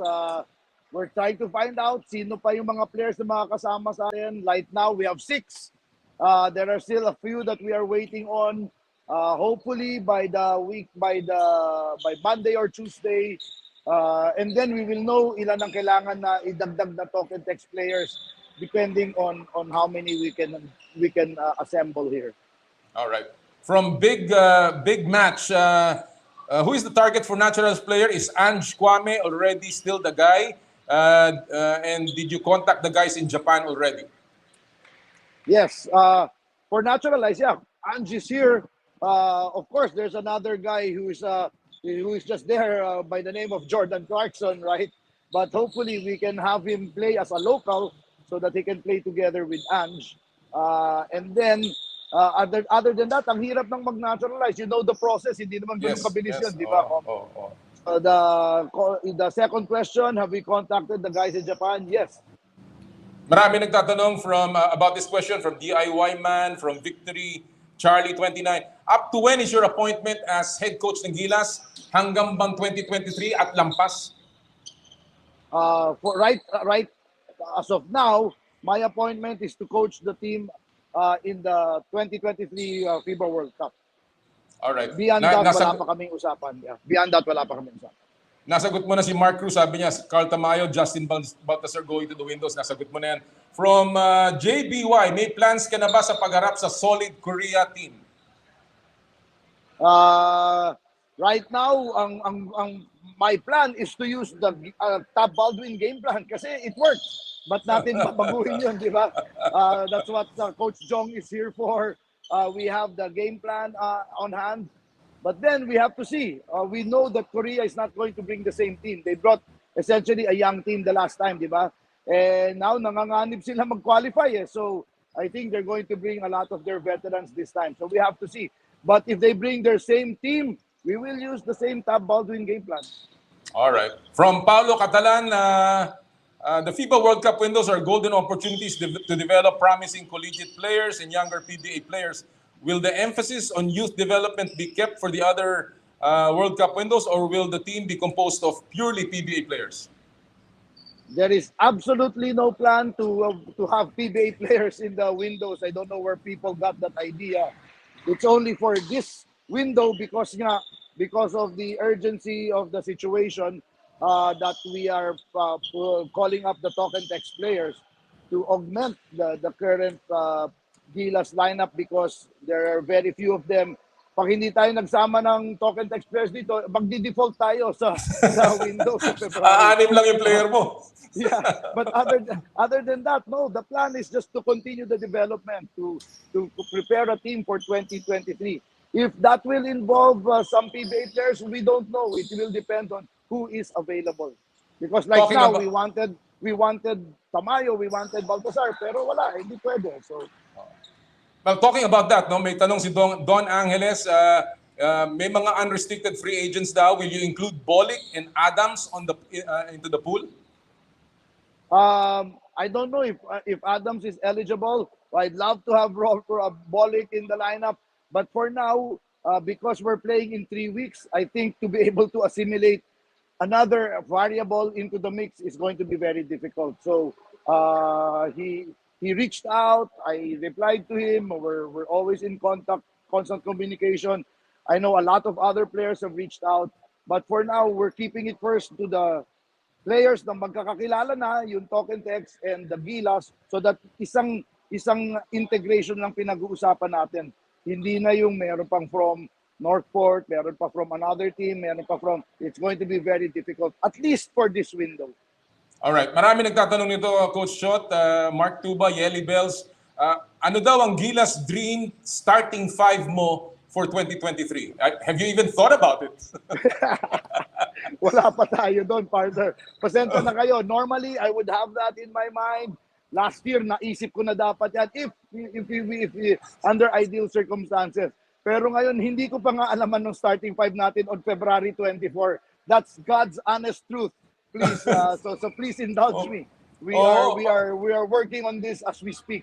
Pagbigyan nyo naman si Coach Chot, huminga muna. hindi pa nga nahihimasmasan to dahil nabigla eh. Coach Chot, ito pa, from Paul Clarence, Jacob K24. This is about Jordan Clarkson. Are you making moves to make him a local? Will you also include Jalen Green? Of course, we know the answer, but go ahead. Yes. Not only are we making moves, we're making very serious moves. As in, Chairman MVP is planning a trip to Geneva in March or April to really personally lobby to allow Jordan to play as a local, and that's how serious we are. Sabi ni A. Perez, will teams include only TNT and MVP group teams? Will the team include only TNT and MVP group? Yeah, for February. For February, all right. Yeah, just for Malinaw February. yan. But after that, it's wide open. Magandang tanong to, Coach. From Mark Imbong, at the toughest hurdles that the team needs to get past to bring best lineup, ano daw pinakamahirap mo? And how concerned are you about regaining public support for your return, since it appears initial reactions have been mixed? Well, the biggest challenge always for international competition is preparation. And you saw how valuable preparation was when we had good preparation in 2013, 2014, we made a pretty good account of ourselves. When Tab had 4 or 5 months to prepare to play Korea, diba? We were all very confident. I was the one who said we're looking to beat Korea twice, even before that first window na naglaro itong Gilas ni Coach Tab, right? So that's always the challenge, preparation. We have to have preparation. That's the biggest challenge. For as far as public support is concerned, all I can do is pray for it and hope for it. But I understand there is a lot of negativity, and I acknowledge that everyone is entitled to their own opinions. I just like to say, I never applied for this job. I never volunteered for this job. I was enjoying my life, coaching talk and text. You know my other involvements, right, Nolly? I'm giving talks and workshops almost every day. I have a problem now with my schedules because even on February 24, 25, 27, may mga schedule na ako dyan. Ba't ko naman sa scheduling yun kung alam ko na mangyayari ito? Sarap ng buhay ko. I was playing a lot of golf. Ngayon, mawawala na naman. Nandito nga ako sa Malarayat, di pa ako nakakalaro, partners. So, you can imagine. Alam mo, ganyan talaga. Alam ko naman that you are made of steam and you can withstand this. Marami ka ng pinagdaan ng hamon sa buhay. So, and I guess, marami pang tanong dito, but I will just maybe send it to you, forward it to you, and maybe you can reply. But, before I let you go, Chot, sabi ko, marami ka ng pinagdaanan in your previous stint as national coach. Anong mga learnings mo and takeaways mo from the past that you bring now that you feel will make you a better head coach for Gilas? The number one learning is that it is all a learning process and a growth process. Everything we went through, all the wins, all the losses, all the, the bad experiences. And I think this is learning for me, not only for basketball, but in life. And hopefully a lot of our fellow Filipinos can pick up some learnings as well, that such is life, right? We take on challenges, and it's never a guarantee. No matter how well prepared we are, success is never a guarantee. But for me, I'd rather take on the challenge and fail than not try at all. So for me, that's number one. The learning is the continued growth for me individually, personally, and also as a basketball coach. Hopefully, I have grown from that experience. And most important element in that learning is the importance of agility and adaptability, because we can plan all we want, even in the best laid plans of mice and men, something will come up. And so I always like to say to the people that I get a chance to talk to, we need to be prepared, because we cannot predict the future. The only thing we can do is to be prepared for it. So to everyone who's listening, what are you doing now to prepare yourself for that kind of eventuality? Whatever that eventuality comes your way, it may not come in the way of what happened to me and all that, but you know that, partner, we've won on the biggest stage, we've lost on the biggest stage, we've been criticized, bashed like crazy, but in the end, I'm here, I'm standing. Absolutely. I think Absolutely. that's the biggest learning, yeah. And it's a testimony, Chot, sa character mo, and of course for the people who support you, your family, and everybody who have really put their trust in you. My final question, Coach Chot, is what are you most afraid of with this stint now? Are you afraid to fail? What is your most anxious and fearful moment at right now? I'm not afraid to fail, not at all. My only fear is I do not give the position justice. And that means if I don't give my best, if I don't put the best team together, the best staff together, then I did not do justice to the job. That's my only fear every night. Yun lang palagi ang pinagdadasal ko. And I say, I know, we'll never know. Will we win? Will we be successful or not? Anything we do in life, we'll never know. But ang panaginip ko lang, ang hope ko lang sana is that, we do it justice. That means we give it our best. That in the end, when all the dust has settled, we can look at ourselves and say, I gave it my best. I may not win, but at least I gave it my best. I want to end this on a positive note, and I just want to ask you, habol lang ako dito, kamusta ang talk and text for the resumption? Kasi meron ka pang isang sombrero na kailangan na suotin. Kamusta ang team mo as you resume the PBA Governors Cup? How is your preparation? How is the condition of the team? I think it's going well. We finally have a healthy import. We have an import who's now able to do everything that we want to do together with us. We have Kib Montalvo and Troy Rosario back from injury. So come Feb 11, I know we're going to play on Feb 11 right away. We're going to play 4 games.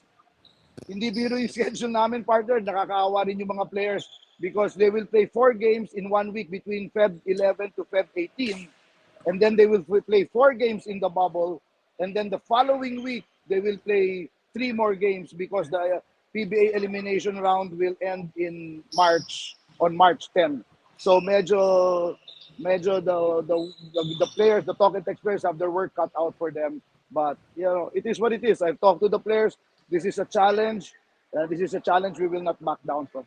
Well, it's a supreme sacrifice for your team, for you, and I guess for everyone who has been involved. And ako, if only for that, again, hats off, partner, and I wish you all the best. Kagaya ng sinabi ko kanina, it's probably congrats, good luck. Wag ng condolence, just good luck. Wag naman. Wag naman. Chot, thank you so much for joining us this morning. And thank you, Nolly. I Thanks wish for you all having the me. best. Yeah. All right. Maraming salamat. Thank you. Mga kaibigan, ng head coach ng Talk and Text and of course ng Gilas Pilipinas, Coach Chot Reyes, answering our questions at ang mga questions ng ating mga fans na nagpadala po sa Twitter the past few days. Again, napakaraming tanong. I tried to lump it up dun sa mga nagtanong po. Again, marami po salamat sa inyong pagsama sa atin ngayong umagang ito. Alright, bago po tayo mag-break, let's take a look at some of the trending videos and of course, mga cool na mga viral moments sa ating Stop and Gap.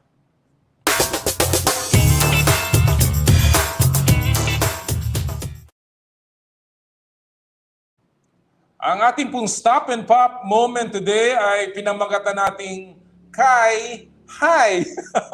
Matapos mabangko dahil sa injury, unti-unti nang umaalagwa si Kai Soto. Nakita nyo naman yan sa NBL. Nagpapakilala na nga sa Australia ang bata natin sa likod ng isang thundering reverse alley-oop dunk. Crucial ang laro ni Kai sa naging panalo ng Adelaide 36ers sa Melbourne at double-digit points na rin ang average ng Pinoy Pride nitong buwan ng Enero. So talagang tuloy-tuloy na ang pag-angat ng ating batang si Kai Soto. At siya po ang ating stop and pop moment sa Power and Play.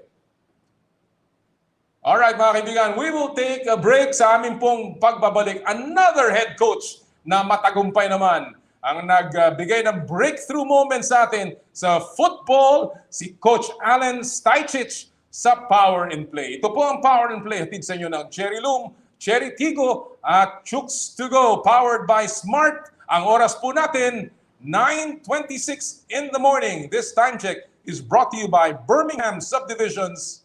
Come home to Birmingham.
Babalik po kami sa Power and Play. Bago natin ipasok ang ating interview with Coach Alen Stajcic, balikan muna natin ang ating best moments sa kasaysayan ng palakasan this week in sports history.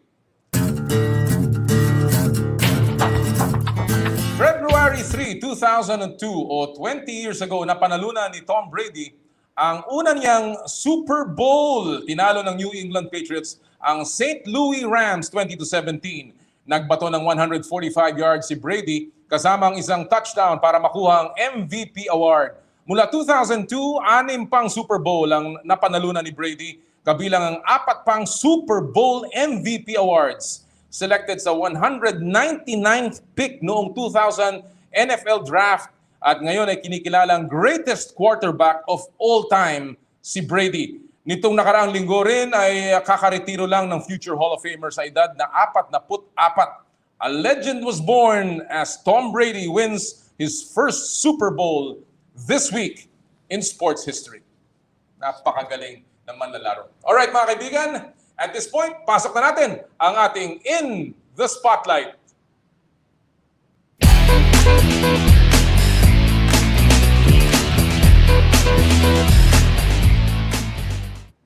At sa ating pong In the Spotlight this morning, ang ating pong tututukan ay ang head coach ng Philippine Women's National Football Team. Siya rin po ay naging head coach ng Australian Women's National Football Team na dinala niya sa World Cup. Ngayon po, sa pagtungtong niya bilang head coach ng Malditas, siya rin po ang naging susi sa ating unang pagpasok sa FIFA World Cup 2023. Ito po ang aming panayam just before their semifinals match against Korea with the head coach of the Malditas, Coach Alen Stajcic. And again, we're very happy to have with us no other than the head coach of the Philippine Women's National Football Team, Coach Alen Stajcic. Coach Alen, thank you for joining us. Congratulations on your historic journey here there in the AFC Women's Asian Cup. Yeah, it's been truly remarkable, and it's a pleasure to be here and great to talk about such a fantastic occasion for the country. You know, you took over the Philippine Women's National Football Team only last October. And, you know, it's been barely a few months. And obviously, this is your first major international tournament together. Are you at all surprised by the way this team has performed given the short period of time that you've been together? Yeah, look, we came together in early November 7th. The majority of the team landed in Orange County in LA, and by November 10 was our first training session. Very early on, I knew that we had a group that was capable of being really competitive, but at the same time, I knew that a lot of players had difficulties in their training background in the previous 12, 18 months due to the pandemic. So, look, we had a lot of challenges, especially physically, getting the players up to speed in terms of what they needed to be to compete at international football, but such a fantastic group to work with, you know, really, truly remarkable human beings. Their thirst for learning, their hunger for wanting to get better, the unity within the group, the loyalty within the group really struck me from the outset, and it's really been a pleasure working with them in the last almost 3 months now. In some of your interviews, you've already said how you scouted this team as early as when you were, that was I think in a trip in Jordan, and you saw the Philippine team and you saw the potential. But when you got this team that time around November, what was the condition of this team, Coach Alen? How did you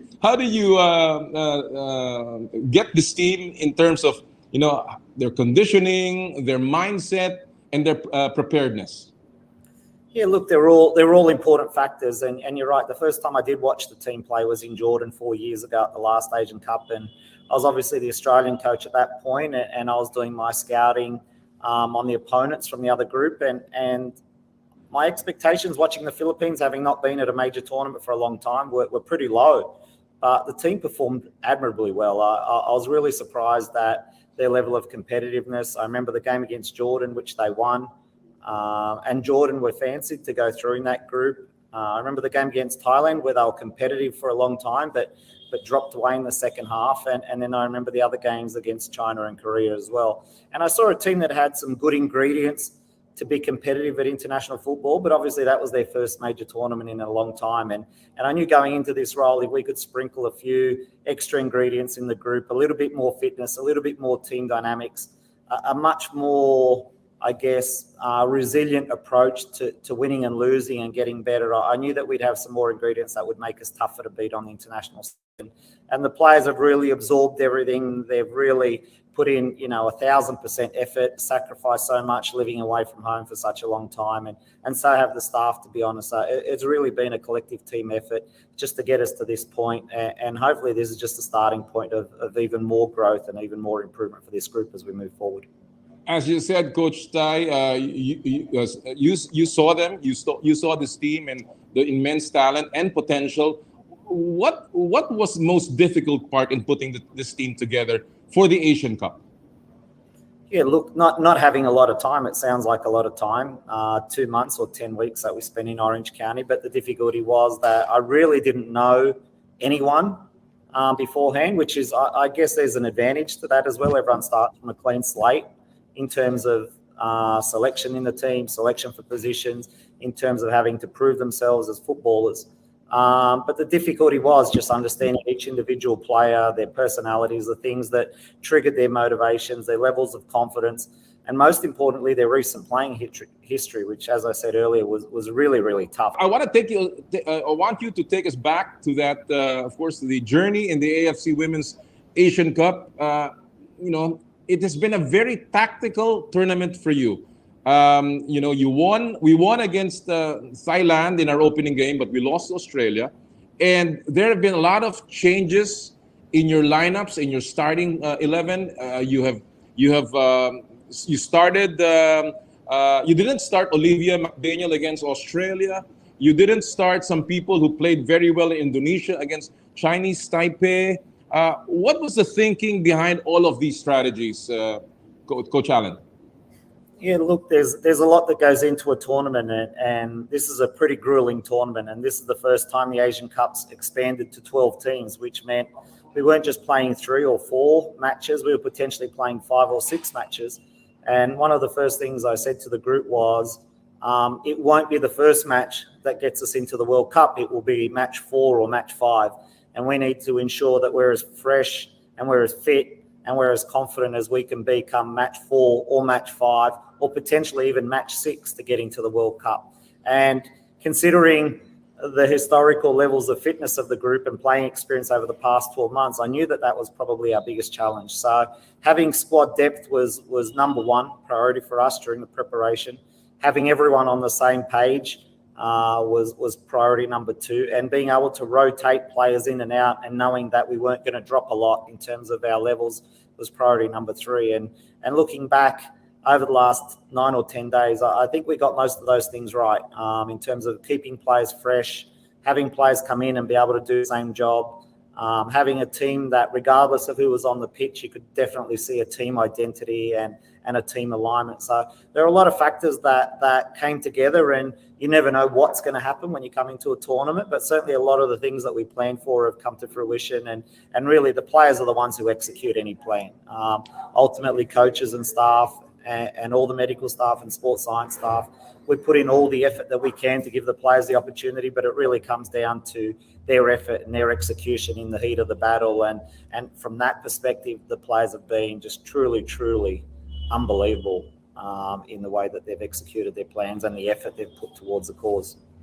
Before I get to the quarterfinal game against Chinese Taipei, one thing that is very noticeable is the conditioning of the ladies. They, even in the Chinese Taipei game, the side of the Chinese Taipei team was cramping all over, but we can see that the girls were doing just fine. To where do you credit all of these, and do you think that was one of the key elements to your preparation for the Women's Asian Cup? Yeah, 100% it is. As I just alluded to, playing 5 or 6 matches in the space of 90 days in the Indian heat is not easy. We worked tremendously hard on that. If I told you after the first 2 or 3 weeks of our camp in Indonesia, we had 8 or 9 players with little niggles. So, tailoring that program and individualizing that program as best we could really comes down to everyone on our staff, our coaching staff, but also our medical staff who looked after the players and rehabbed the players, our sports science staff headed by Luca Tonetti, who is an unbelievable worker, and the way that he individualizes the program and tailors tailors different little elements for each different little group is really immaculate. And when you do all those things right, at least you give yourself a chance of being at your maximum potential come a tournament time. And ultimately, compared now to the level when we started is a significant difference in the players' fitness. But, we had a team meeting yesterday, and one of the key messages to the group was this is really the starting point. If we are to be competitive come the World Cup, we've moved down that spectrum and that continuum quite a bit, but there's still a long way to go for us to be a real force come the World Cup next year.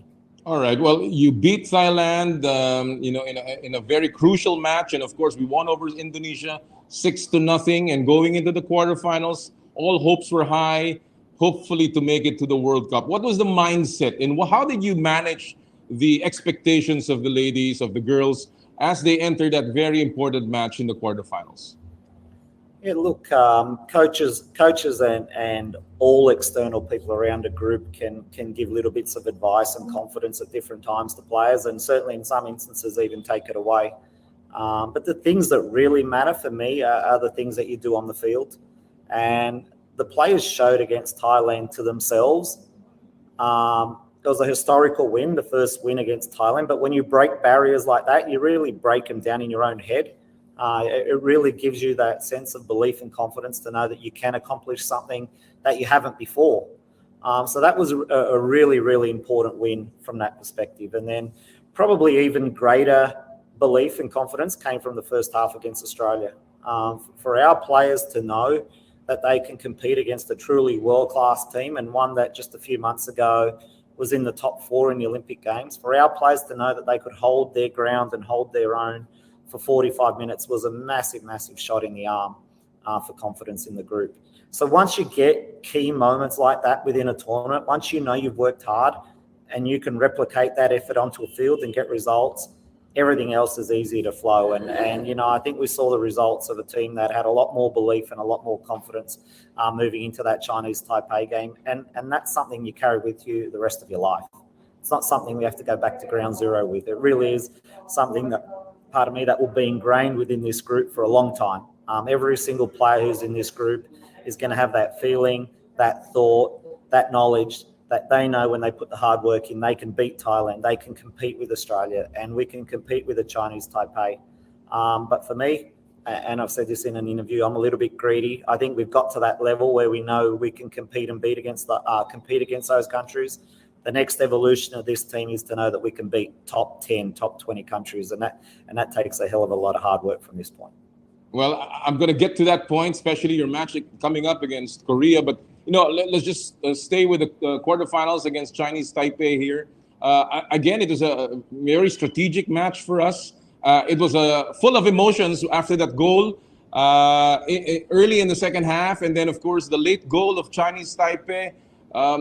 Did you feel vindicated by, really bringing in some of your top players, including Anis and Castañeda, late in the game, just to be able to put in leadership and fresh players in the turf during those final moments?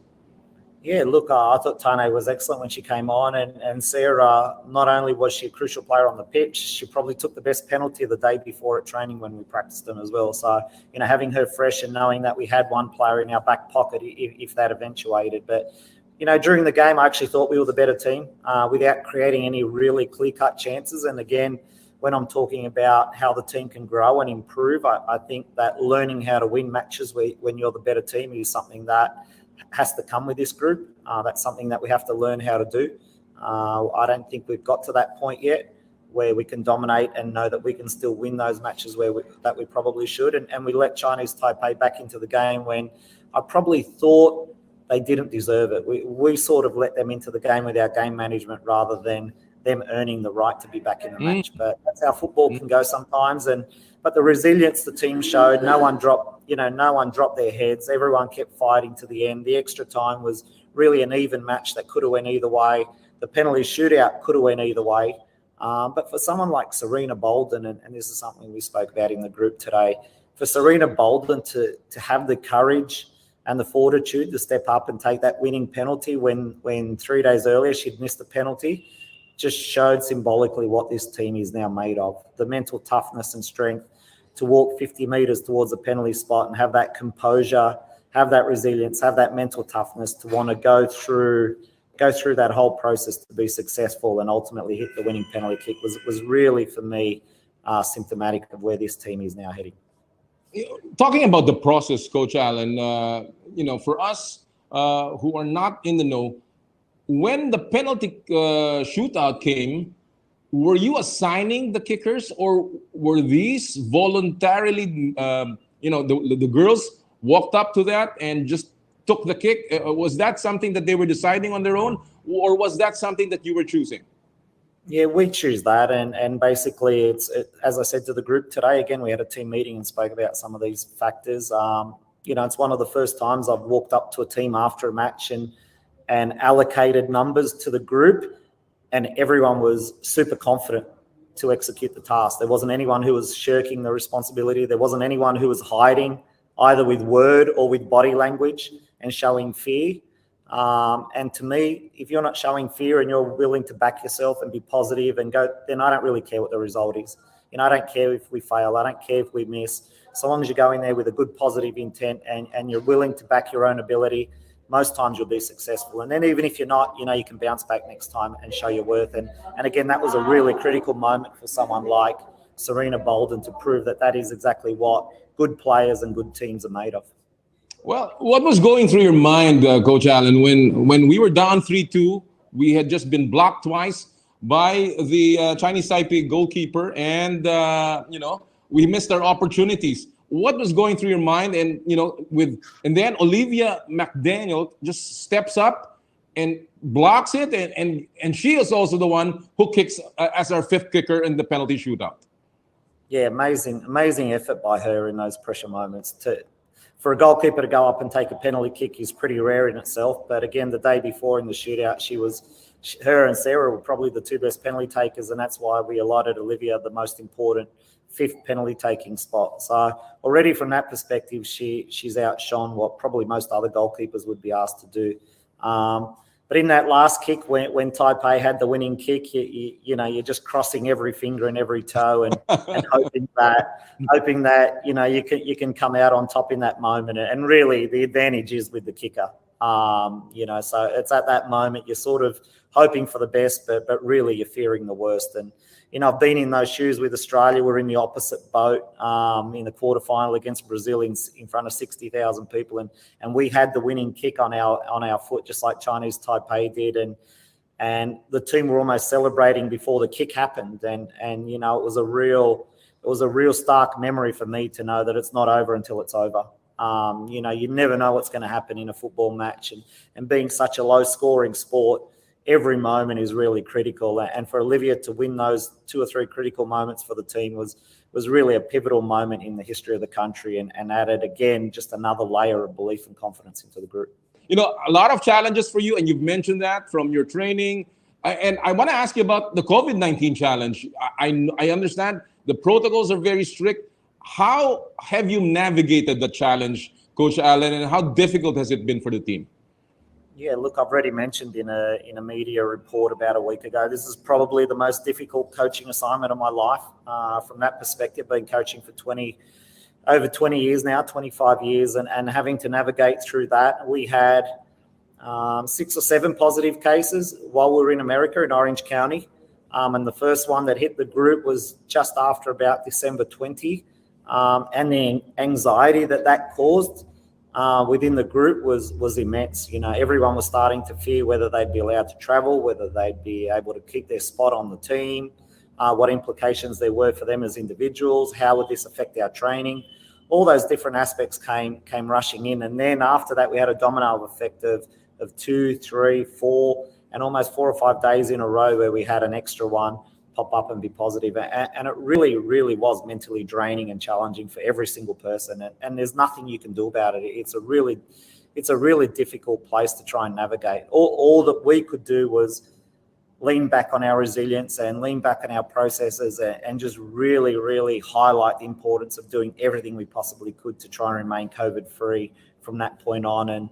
And even over here in India, we've had 2 positive cases as well amongst the playing group. And again, it just highlighted and raised the awareness of how careful we have to be, and still knowing that we're fighting the rest of the world, fighting every opponent, but in fighting this invisible enemy as well. And that's been really tough. And I don't think we're the only ones in that boat by any means. I know that every team's had to go through those challenges, but for our group, we missed 2 of our key players for a lot of our games, in particular the first 3 where they had to miss the matches because of COVID. And apart from that, just knowing the anxiety in the group, but we've got strict protocols in place. You can see my mask here, I'm wearing it virtually 24/7. All the players, we barely eat together. Team meetings are less frequent. We have to do everything that we can to try and reduce the risk.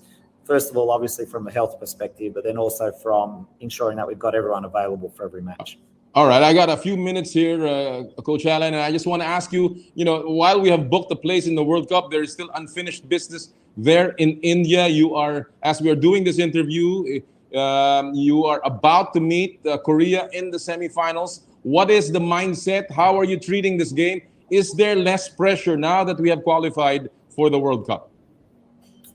Yes and no. It was a big sigh of relief to qualify for the World Cup. There's no doubt about that. But again, in our team meeting today, I put it back on the players. What's your new goal? Is our new goal just to have another run and just go through the motions, or do we really want to try and win this game? And it was a unanimous decision that they're willing to do everything they possibly can to try and get over the line here. It's a massive hurdle. South Korea beat Australia the other day, the favourites for the competition. They've got G in their team who plays for Chelsea and is without question one of the top players in the world. It really will be a litmus test of where this team's at and how far we've progressed. It will be another litmus test in terms of our fitness. Playing 120 minutes 3 days ago, and now can we bounce back physically and be able to compete again for 90 minutes? We're playing at 1:30 p.m. India time. It'll be about 32 degrees. It's really going to be not only a test of mental strength, but also physical duress as well. So there's a lot of factors going into this game, and can we overcome the emotion of qualifying as well? So look, we've got a lot of hurdles to overcome, but this is part of the learning process of being an elite national team, and something that we're all willing to grasp with both hands and really throw ourselves at it and give it everything we got. And, we're ranked 64 in the world. Wouldn't it be great to have a ranked 64 in the world? Absolutely. Absolutely. And the whole nation, the whole Philippines will be praying for you, of course. Moving forward, Coach Alen, we are now qualified for the World Cup, and we will be preparing for that. But one big question must be answered. And, it has been written that your contract will expire after the Women's Asian Cup, the AFC Women's Asian Cup. So the question is, will you remain with the Philippine women's national football team after this? Put the pressure on before the South Korea game. Look, at the moment, all I'm really focused on, and I have to be diplomatic, obviously. Look, I'm really focused on that South Korea game, and my contract does end at the end of this tournament. But look, if we're going to worry about what happens after the South Korea game or after the Japan game in the final, or China, whoever we play in the final, you really are losing focus. We're here in the moment. You've got to live the moment, enjoy the moment, and get through this. And look, whatever negotiations happen, there's plenty of time for that to happen post-tournament. Well, I will not pressure you, and obviously I will not ask you about how will you be preparing, because that'll just give away the answer. I will let you announce that at the appropriate time. But right now I'm telling you, if you don't re-sign with us, you'll never... I'm just kidding you, Coach Alen. All right, as a final word here, what can we expect in the World Cup, Coach Alen? How big is the gap between these top teams and us, and do you think that it'll take a longer time to bridge the gap at this point? Look, I would have said there was a massive gap between the big teams, Australia, Korea, China, Japan, and us going into this tournament. But I think there is a gap, but I think we've reduced the gap just in the space of 2 months. And it'll be harder. The higher you go up the mountain, the higher it is to keep climbing. And we're at that phase now where I think we've climbed a quarter of the way up the mountain, but every step forward now is going to take even more work. It's going to take even more programs in place, more sacrifice from everyone, staff, players, from the PFF, the organisation. Everything's going to have to go to a new level if we're going to be seriously competitive at the World Cup.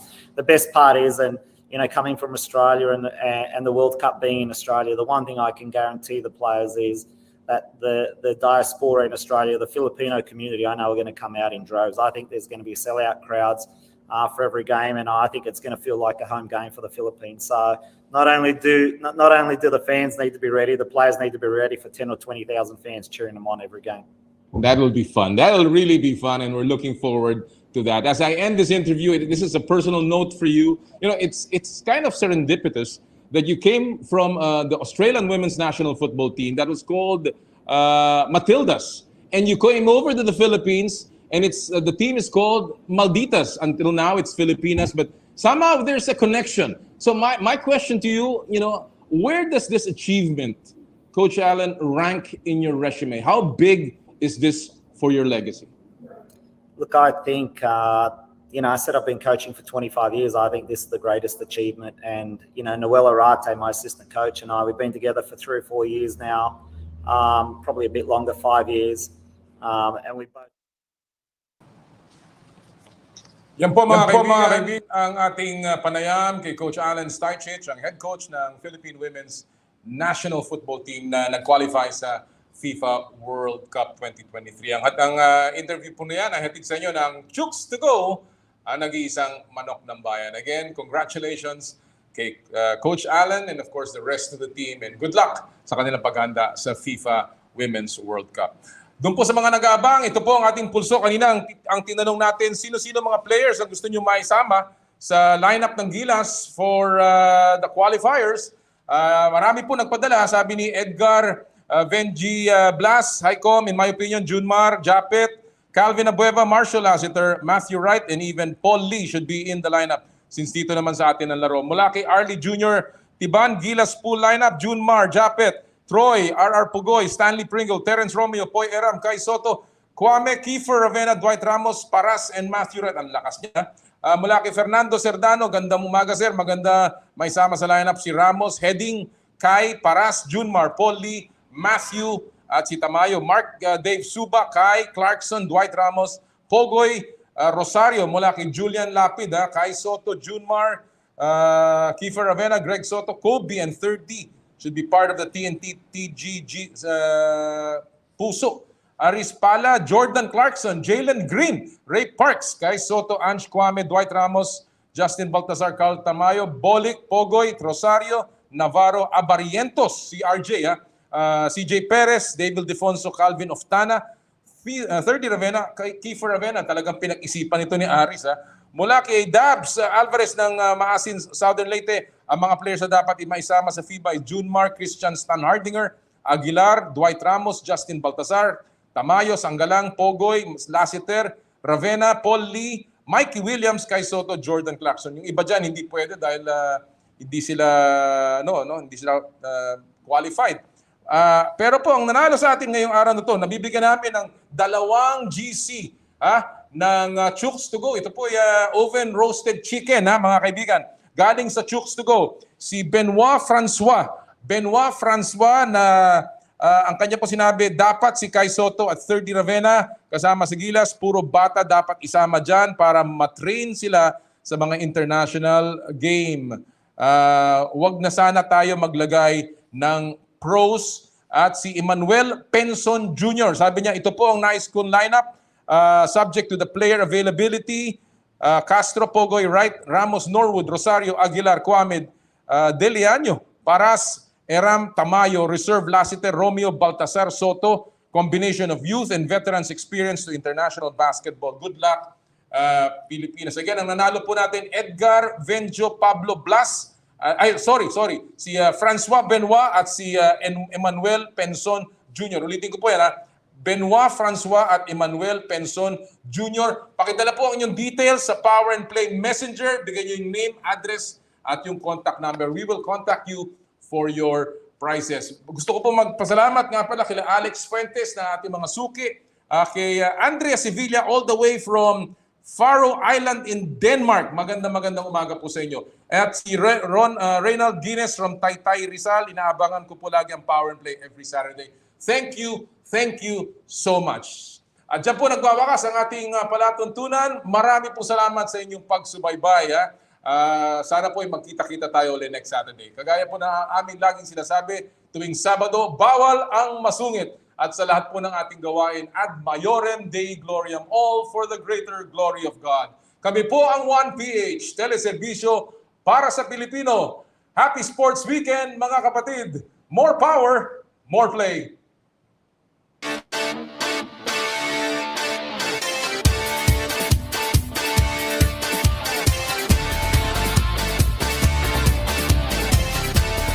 Sa kapwa ko Pilipino, ipagmalaki ang galing na meron tayo. Ilantad ang likas nating talento at magdala ng saya sa mundo. Sa harap ng pagsubok ay di susuko, para sa pangarap tayo'y porsigido. Magpakitang gilas na at magpapatalo, ipagdiwang natin ang Pilipino. Yan ang Pinoy. Mula noon at hanggang ngayon, talento natin ng bida. Mula sa simpleng bakuran hanggang entablado natin ipakita. May pagsubok man ng Pinoy, pinalalakas ng saya. San man tayo sa pulot, sumbe, sibay, lakay, amiga. Sama-samang pakita ang galing nating katropa. Sa kapwa ko